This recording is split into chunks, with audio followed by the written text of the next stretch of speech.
Plasto's Adventures.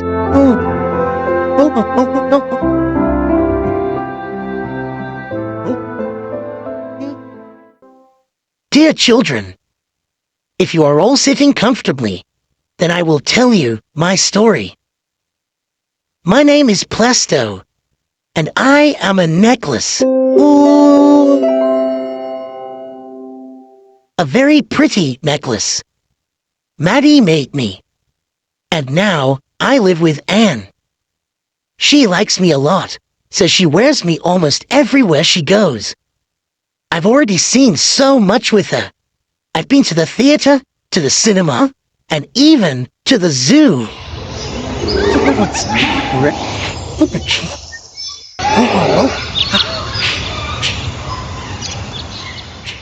When Anne isn't wearing me, I get to have a rest at her house. I have a special place on her jewelry stand in the bathroom, right next to two of my friends, a string of pearls and a bracelet. It's lovely and warm in the bathroom. The sunshine streams in through the window, and it smells pleasantly of soap. But my life hasn't always been like this. A long time ago, I was a children's toy, a plastic puzzle ball. When they first made me in the factory, I felt wonderfully proud and couldn't wait for some children to play with me.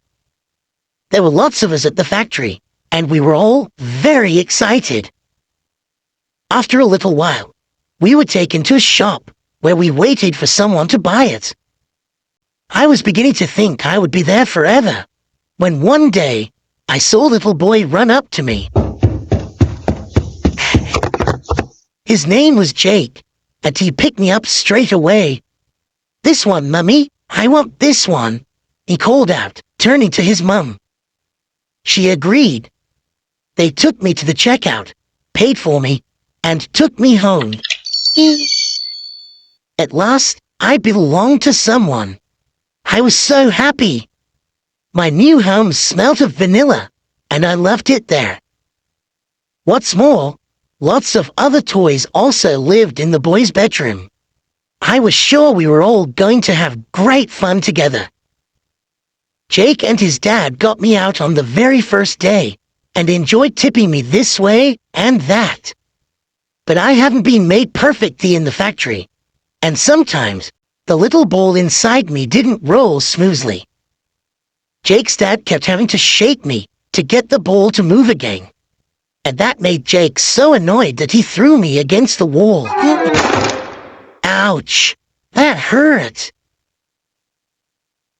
His dad then put me away in my box again, and I stayed there, waiting.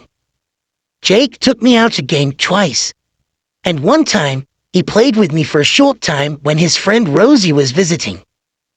But after that, I just waited at the back of the shelf. Towards the end, it was obvious that everyone had completely forgotten about me. I felt like crying to begin with, but then I got used to it.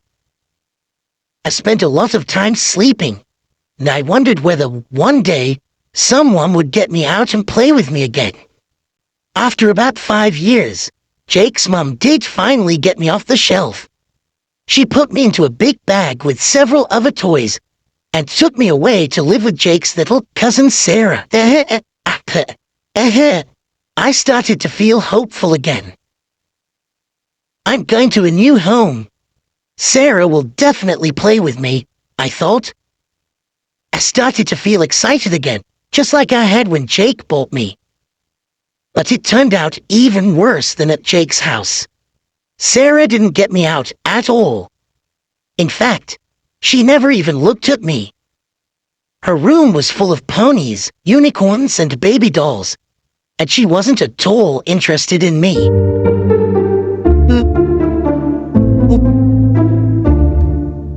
I spent several more long years at Sarah's house just waiting. I kept on asking myself why children buy toys and then never play with them.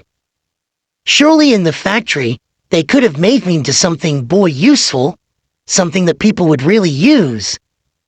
The whole situation made me feel very sad.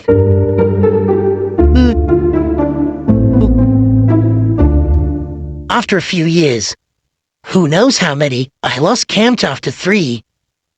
Sarah's mum took me off the shelf. I thought something was finally going to happen. Maybe someone was going to play with me. But not at all. She took me to the attic, put me down in a dark corner, and left me there. I stayed there a very, very long time. It was Sarah herself who finally took me out. But she was already a grown-up by then, and I hardly recognized her. Guess what she did with me then? She threw me into her recycling bin. She didn't even bother to say goodbye. The bin men tipped me into their recycling lorry, which chewed me up, and all that was left of me by the end was a big plastic ring.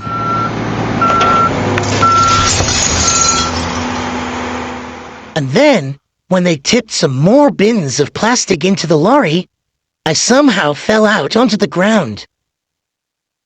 I was a bit scared. I had never been outside on my own. But after all those years in the attic, it seemed like a rather exciting adventure. I lay there in the road, not far from the pavement, and wondered what to do next. Just then, there was a gust of wind, and it carried me off. I actually flew. In fact, would you believe, I flew so far that I ended up at the seaside. The sea was huge and salty. Its waves made a lovely sound, and all around me I found lots of friends. The whole beach was full of bits and pieces of plastic that no one wanted anymore. That bothered me quite a bit. There are so many things in the world that no one wants.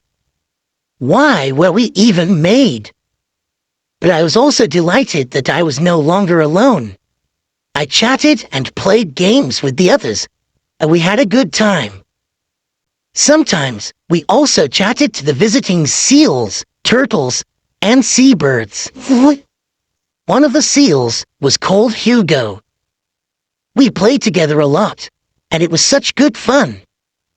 But then one day, he caught me on his nose at the wrong angle, and I slipped down onto his neck. He couldn't get me off, and none of the others around were able to help either. In the end, he had to take me back with him into the sea.